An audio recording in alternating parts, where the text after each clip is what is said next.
Abazani kabindi Joshua murakaza neza muri The Josh Challenge uno munsi. Niyi Best Education iragufasha kugera ku nzozi zawe. Best Education Limited iramenyesha ubyifuza wese warangije amashuri yisumbuye ko ibafitiye full scholarship, partial scholarship ndetse n'akazi mu bihugu bitandukanye harimo Canada, America, UK, German, Australia, Poland, Italy n'ibindi bihugu bitandukanye mu byiciro byose harimo diploma, bachelor's degree ndetse na PhD. Turabibutsa ko turi intyoza mu gushaka viza z'ubwoko bwose mu gihe kitarambiranye. Akarusho kandi tunagira inama abanyeshuri mu guhitamo amasomo abanogeye. Umwihariko wacu dukurikirana batuganye kugeza bamenyereye bakabona n'akazi mu bihugu baba bagiyemo. Wifuza serivisi zacu wasura urubuga rwacu arirwo wa3.besteducation.rawa cyangwa se ukaduhamagara kuri nimero 0783 kabiri. Wanadusuraho dukorera i Kigali ku Gisimenti mu nzu ya Florida kuri etage ya kabiri mu muryango wa kabiri. Nana Fridaus Ndimbati ageze ku kibazo cya Sebastian tanzitse mu majwi turyamanye agera ku minota 15 ari kugaragaza akagambane kavugwa na Ndimbati kagaruka kuri za miliyoni 5 avuga yuko yatswe na Sabe. Ariko twebwe turi kugenda tugaragarizwa ubunyana bw'imbwa ngo Ndimbati yaba yaragiye akorera Fridaus nubwo ari kabivuga twese tujya twinjira mu bintu by'abantu bambaranye ubusa tudahari. ubwo se uzagira umunwa kugeza ryari? abana babyaranye ngo baravuga iki? Abana ba Fridaus na Ndimbati baheruka minerivare ya Ndimbati kadafatiri ku butegetsi muri Libya. Advance. Fridaus ijambo ni ryawe. Ndimbati w'uruda rwose Kantu kagira umuntu. Uburibwe wanteye urabuzi singiye kubukwibutsa.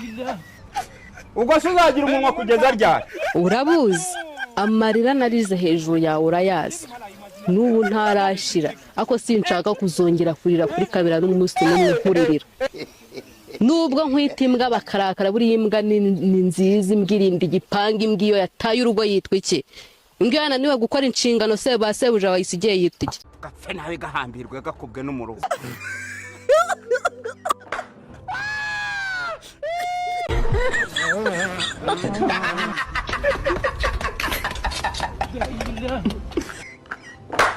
Ntakagiye n'umuntu witundi imbwa buri imbwa ifite agaciro. Nzagushakira izina kuko akakanyura icyo ntazi. Ntabwo ndabona icyo nkwita. Umuntu ke mugire gute sije wazanye bitutsi. Yari aho ngaha mbwira ngo nyiyamye ngo Fridaus ngo impamvu ngavuga gutya ngafite ifuhe ngarankunda agakenda gukunda iki. Hejuru uribwe wanteye hejuru y'umwangaro wanyangaje hejuru yo kurara nkanuye ndara nkanuye sinsinzira nirirwa mpangayitse nshakisha ubuzima kuyanga abana babeho. Urahurya indayo uryihugu karenzaho inkoko karenzaho amafu karenzaho inzoga. Ariko aho uvuka niba ari mu batindi niba ari mu matebo uracyurira na Ndimbati mu witwa Fridaus yaje nanone. Mukabyara mwe tata byawe nako tata na Mugabo n'umusazi. nako mama byawe Ya n'ubwenge buke. Ese ko narinzi ko mu byukuri amahoro yaje dore ko nakundanaga no kubabona mu biganiro bigiye bitandukanye. amahoro y'umubeshi se Abeshi kise kandi Fridaus Ndimbati araziriki. Ubwo nkwita imbwa bakarakara buri imbwa ni nziza imbwirindi gipanga imbwiyo yataye urugo yitwa iki? Imbwa yananiwe gukora inshingano se basebuja wayisigiye yitwa iki? Ntakagiye n'umuntu witundi imbwa buri imbwa ifite agaciro. Nzagushakira izina kuko akakanyura icyo ntazi. Ntabwo ndabona icyo nkwita. Ese kweri sikovi umugore nk'uyu mubona ute? yarezwe na se na nyina yarezwe ku muhanda ariko arahinduka aba n'umwana mwiza w'umukristo n'umusinzi ari kugira imico myiza. Ubwo se ibavuga mu byukuri nibishobora kuba biterwa n'ubusinzi. Ariko se uriya mugore aruzuye yagiye ku muhanda akajya kudandaza amagara akareka kugenda kuri Ndimbati. Ufite cano ufite iki uririrwa ujya gusebya umuntu ngo yanze kugufasha ibiki watunzwe n'iyo kamera yawe. Urajya kusebya Ndimbati wowe umusaza ukina amafilimi w'umusitari wowe ahubwo wowe wamufashe ku ngufu. Muvuge gake nyaboneka nabonye atukana. Ye nuka ndagusanga muri ararume ni ukunda kubura inge nahita nkukurura imisatsi. Gute sije wazanye bitutsi. Uriya mugore ni indiscipline urumva ni indiscipline akora ibikorwa by'abantu batize urumva Akora mfite ariko nuko yize pe. Yiji yize. Nuko ni nta nuko kize. Reka nawe yigeze yiga. lemon parankwi. akanyanga mu mutaranda kakoroga. Ese none nkibaza mu byukuri ko bivugwa ko umuntu bita Ndimbati mu byukuri atajya gufasha, ni waba wishora muri zangeso mu byukuri z'abakobwa kubera ko nta bufasha uri kubona buvuye kuri Ndimbati? sinjya mfata umubiri wanjye ngo ngucuruze kugira ngo mbeho, kandi ngiye no gutega wategeranya Bugogo nkategera Marriott.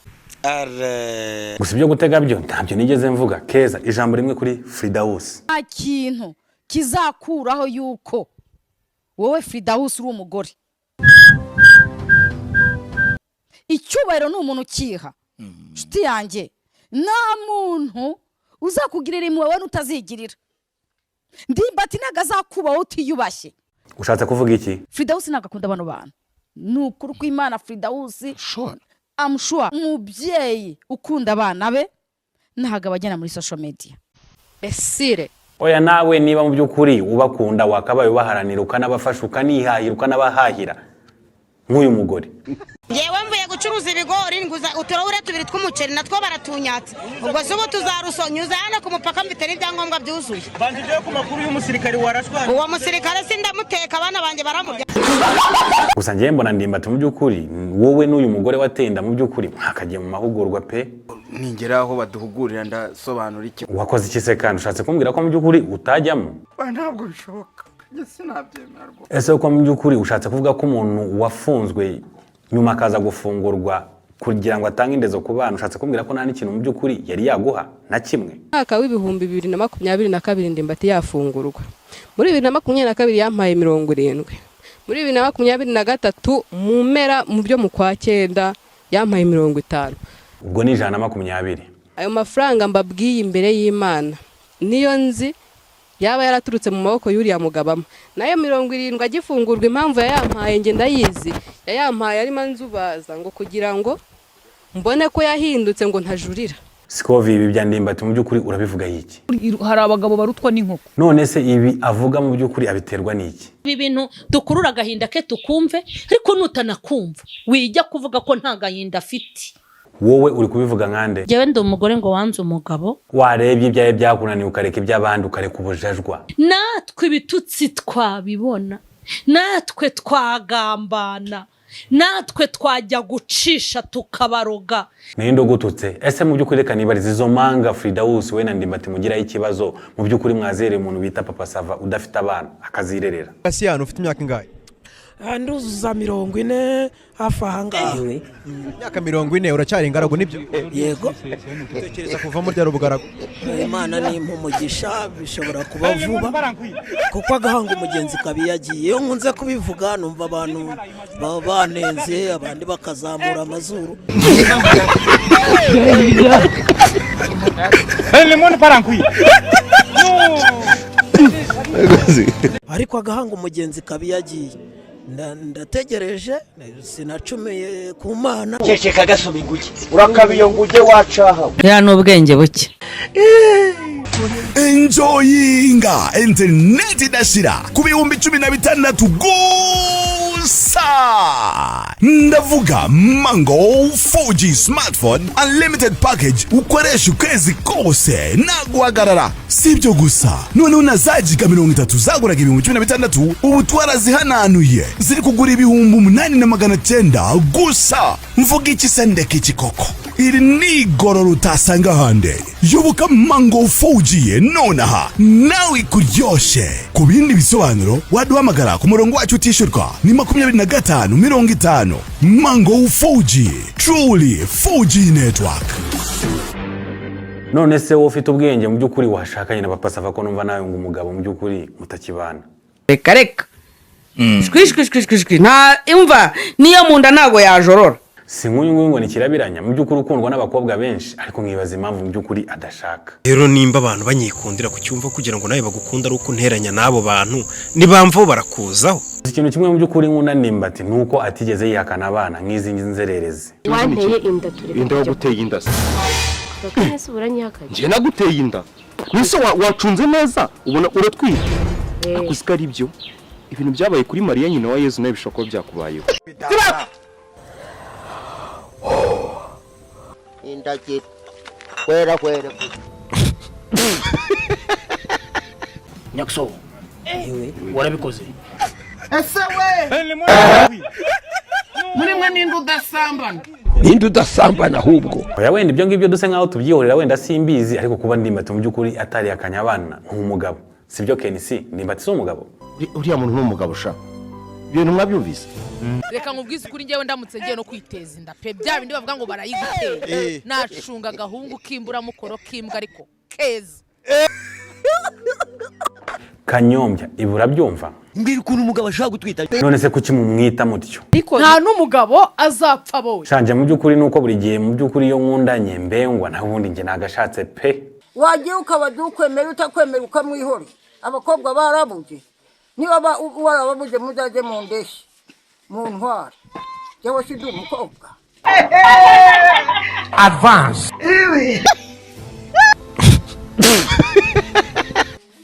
muranyumva mwabashore oya nago tukumva wuzumva abakobwa baramuhakaniye azaje nyirehereye yewe twanasoza pe